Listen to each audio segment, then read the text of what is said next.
প্রতিদিন তো নাইট হয়, একদিন পর পর নাইট হয়। কালকে মেয়েটা অসুস্থ ছিল নাইটের মধ্যে, তো পিএম স্যার বলছে স্যার আমি অনেক অসুস্থ, আমার ছুটি লাগবে। পিএম স্যার বলছে কোনো ছুটি দেওয়া যাবে না। পরে পরে বলছে ছুটি দেওয়া যাবে না, তুমি থাকলে থাকো, না থাকো না থাকো।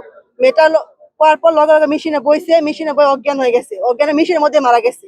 পরে আমার লগে যে একটা মেয়ে কাজ করে, ভাবি কাজ করে বাসার মধ্যে, ওই লাঞ্চে সকালবেলা বার হয়েছে ছুটির সময়, 6টার সময় বার হইয়া সে মহিলা বাসা যা বলতেছে আমাদের 5টা লোক মারা গেছে। পরে অফিসে আইসি, অফিসের থেকে আমাদের কি মহিলা অনেক অসুস্থ ছুটি দিচ্ছেন আমাদের পিএম স্যার। পায়েও ধরছিল আমাদের, পায়েও ধরছে, তার ছুটি দিচ্ছেন আমাদের। তার 2 3 মাস আগে আমাদের সন্তান মারা গেছিল। অতিরিক্ত ছুটি তো আছে তো জিনিসটা নিয়ে, আমাদের ছেলে অসুস্থ হয়ে গেছে, আমাদের ছুটি ছেলে, আমরা ছুটি পাই না। কোম্পানি ছুটি পাইছে, আমাদের একটা ছেলে মারা গেছে।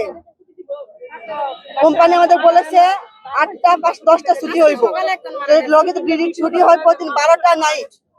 আন্দোলনে গেলে তাদেরকে বাইরে করে দেবে। আমাদের শ্রমিক মারা গেছে একজন, আমাদের সন্তান মারা গেছে একজন, 2জন মারা গেছে আমাদের। আমরা চাই আমাদের ডিউটি কমাতে হইব। এটা গ্রুপ ফ্যাক্টরি না, গ্রুপ ফ্যাক্টরিতে ডিউটি কমাতে হইব। আমাদের ডিউটি হবে পুরো 8টা 10টা 5টা। ছুটিও দিতে চাই না আমাদের। মেডিকেল কথা শুনে না আমাদের জন্য, একদিন আমাদের কথা কোনো শুনে না।